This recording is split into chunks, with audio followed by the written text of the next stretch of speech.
Astagfirullah, saat sedang sakaratul maut, pemuda ini malah minta gitar. Masalah ajal memang tidak ada yang tahu penghujungnya seperti apa. Apakah akan berakhir husnul khotimah atau malah su'ul khotimah. Terkadang ada satu cara kita diselamatkan dan diberi kesempatan untuk memperbaiki kesalahan, atau malah ketika kita tidak sadar, justru itu menjadi azab tersendiri. Namun urusan wafat sering disebut jika akhir hayat seseorang akan sama dengan apa yang sering ia lakukan. Seorang ahli ibadah meninggal dalam ibadah, ahli maksiat juga meninggal dalam kondisi maksiat. Seperti ucapan lama, jika pendekar mati di ujung pedang dan saudagar mati ketika berniaga. Berikut kisah seorang anak band meninggal dalam kondisi tragis di akhir hayatnya. Tapi temannya mendapat kesempatan belajar untuk memperbaiki diri. Selengkapnya dari Ummu Faruk yang dikutip oleh wordpress.com. Malam telah memeluk hari, tapi jika aku tak jua beranjak dari tempat nongkrongku bersama teman-teman di trotoar jalan kota, menenteng gitar, bernyanyi meski suara fals, menghibur sesama teman nongkrong. Tak peduli tatapan lalu lalang orang yang merasa terganggu atau tak nyaman dengan tingkah kami, meski tak jarang pula orang tersenyum dengan ulah kami. Adzan yang terdengar dan atap-atap masjid seperti angin lalu bagiku dan teman-teman. Terkadang rasa takut mati dan bayang-bayang neraka melintas di benakku, tapi ketakutan itu hanya sesaat, berlalu bersama kesenangan dan tawa bersama teman-teman. Bersama mereka aku tak pernah takut untuk berpikir tentang mati. Bukannya aku tak pernah sholat, aku selalu rajin melakukannya di depan orang tuaku. Di rumah, kedua orang tuaku sangat keras menerapkan agama. Mereka sangat rewel bila anak-anak malas untuk segera berwudu bila adzan tiba. Tapi saat kos begini, mana ada yang memarahiku. Awalnya memang berat dan sayang meninggalkan sholat. Tapi begitulah, teman gaulku di kampus bukan orang yang peduli pada agama. Hingga jadilah aku kian jauh dari agama. Tadarus tak pernah. Bahkan hafalan Al-Qur'anku yang tak seberapa ikut melayang. Meski ku ingat, bila aku sholat teman-teman akan meledekku. Sejak kapan kamu insyaf? Atau sindiran-sindiran senada lainnya. Selain nongkrong, hari-hariku penuh musik, di mana aku berada tak pernah lepas dari musik, dan musik. Ada konser artis terkenal, jangan harap aku lewatkan. Yang tiket aku peroleh dari pinjaman, dibayarkan teman yang mau berbaik hati, atau menjual barang-barangku pada sesama teman. Atau aku manfaatkan pacarku yang tak cuma satu, dengan alasan ini itu, hingga mereka rela merogoh kocek untukku.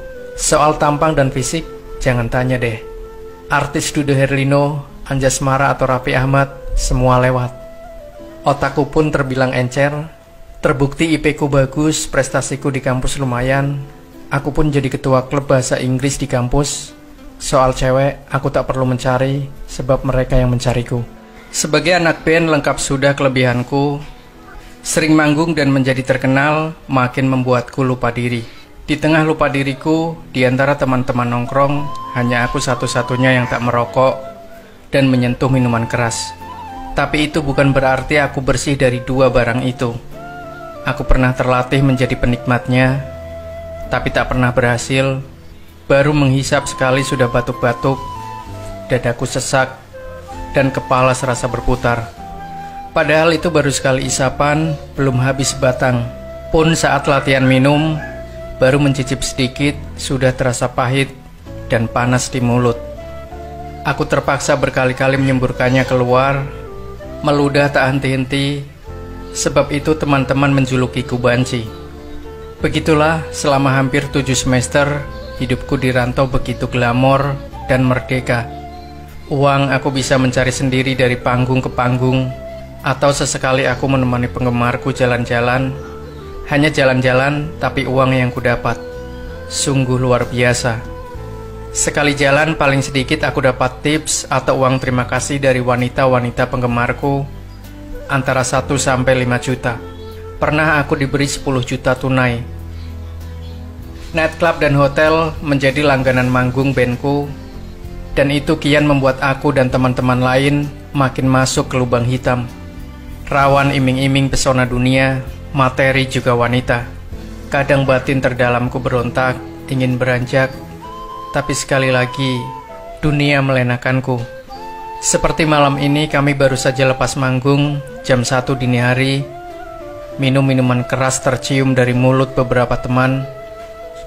Entahlah, tiba-tiba aku begitu benci melihat mereka. Tiba-tiba aku merasa malu berada di antara tukang mabuk yang begitu dipuja. Apa lebihnya, hatiku benar-benar gelisah sepanjang perjalanan pulang. Brak! Benturan keras diiringi derit rem yang diinjak keras dan gesekan benda-benda berat memekakan telinga. Tahu-tahu aku telah berdiri di luar, mobil limbung, linglung dan gemetar. Rupanya aku terpental keluar dari mobil dengan tubuh penuh darah. Dalam kondisi bingung, ku dekati mobil rombongan bandku yang terbalik. Innalillahi wa inna ilaihi rajiun. Aku teringat Allah, ku sebut asma Allah berkali-kali. Di antara teriakan panikku memanggil teman-teman yang sekarat. Beberapa menyaut pelan, tapi tidak dengan baik. Kulihat sekujur tubuhnya berlumuran darah, dan ia benar-benar sekarat. Tapi yang keluar dari mulutnya sungguh mengerikan. Mulutnya tak menyebut asma Allah, tetapi ia justru menyampaikan lagu dari sebuah band ternama. Ia juga berteriak, "Ambilkan gitar, ambilkan gitar," sampai nyawa lepas dari tubuhnya. Aku bergidik dan gemetar dengan hebatnya. Usahaku menuntunnya tak berhasil. Aku berlari menjauh dari mobil sambil menangis histeris. Tanpa aku sadari justru aku berlari ke arah mobil lain yang bertabrakan dengan kami. Kondisinya jauh lebih ringsek. Subhanallah, keadaan di sana membuatku takjub. Kaset murotal masih terdengar dari tap mobil yang menyala. Dua laki-laki penumpangnya aku yakin dalam keadaan pingsan, sebab saat ku panggil tak ada sautan. Yang luar biasa, sesekali ku dengar rintihan menyebut asma Allah dan bacaan surat Al-Quran. Lain dengan baik, aku menangis sesenggukan sambil memberi pertolongan sebisaku. Alhamdulillah, akhirnya pertolongan datang dari mobil-mobil yang kebetulan lewat. Sebulan sejak peristiwa itu aku tak bisa tidur. Terbayang dari peristiwa yang kontras, juga aku yang terlempar dari mobil. Allah sengaja menyelamatkanku untuk menyaksikan dua kejadian di saat bersama-sama, dan hal itu mengguncang jiwa dan hatiku. Bisa saja akhir hidupku seperti bayi atau seperti dua lelaki itu. Batas tipis hidup dan mati ada di depanku. Kejadian itu membuatku terbalik 180 derajat. Aku tinggalkan bandku dan semua kegiatan burukku. Aku menjelma menjadi manusia baru sejak 5 tahun lalu. Dan itu bermula dari kejadian di tepi jalan kota dan atas hidayah Allah semata. Demikianlah sahabat cerita nyata Reborn. Semoga dari kisah ini kita bisa memetik hikmah. Jangan lupa nantikan kembali kisah-kisah terbaru dari kami selanjutnya. Sampai jumpa. Wassalamualaikum warahmatullahi wabarakatuh.